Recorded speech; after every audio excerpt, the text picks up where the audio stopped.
Now when you're aquascaping a tank like we've just redone here, what you want to do is go through each little centimetre of the reef and just review every centimetre.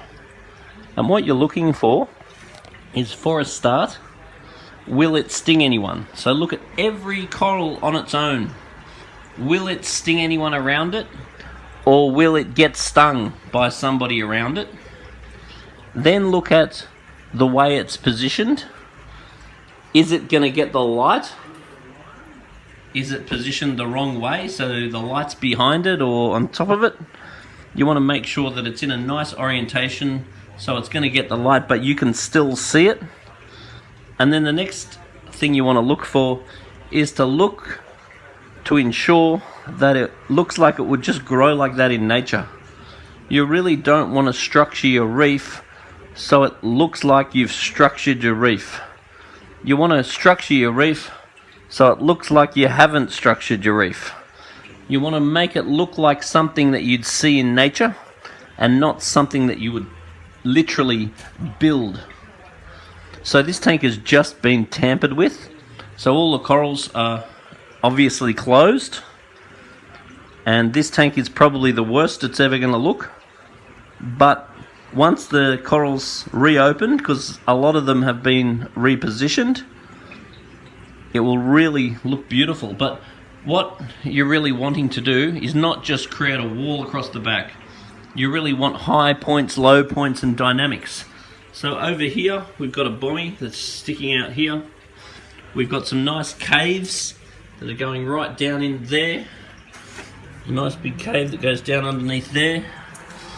And we want to really use the structure of the tank. So we want to be able to see the back.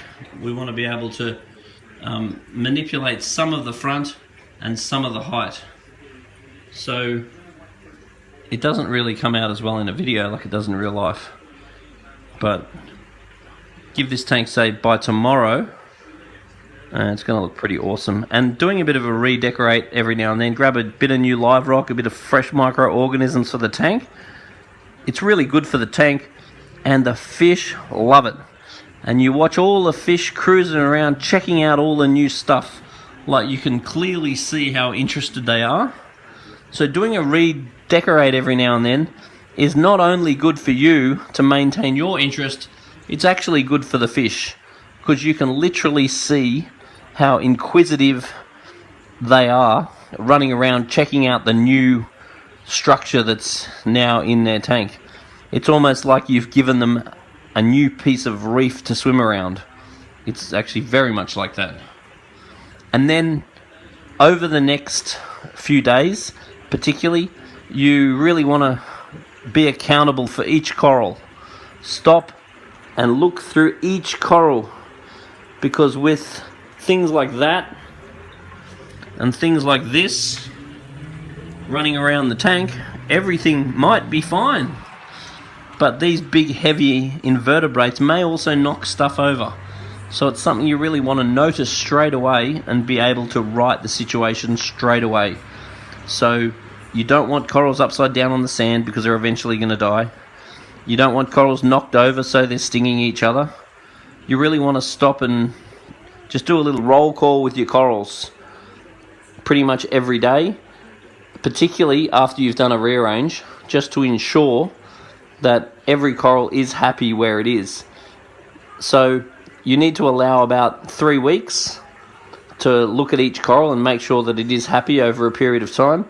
If it's happy over 3 weeks, you find it's usually pretty right. If it's not, then you can consider moving it. But it's definitely good fun, and it definitely revives your interest in the tank. And another thing, when you go to rearrange a tank, do not go to rearrange a tank with the attitude that you're no good at it. Because if you decide that you're no good at it, I'm not artistic, I'm not this, I'm not that, before you start, I guarantee you're not going to do a good job. If you do it with the attitude that you're going to do a great job and you're going to be happy with it, then you've got all the time in the world to try again, put the rocks in. If you're not happy with it, rearrange it, try it again, just keep playing with it until you are happy with it. So you need to declare that you are good at it, even if it takes a few extra turns, even if it takes all day. What a great tank.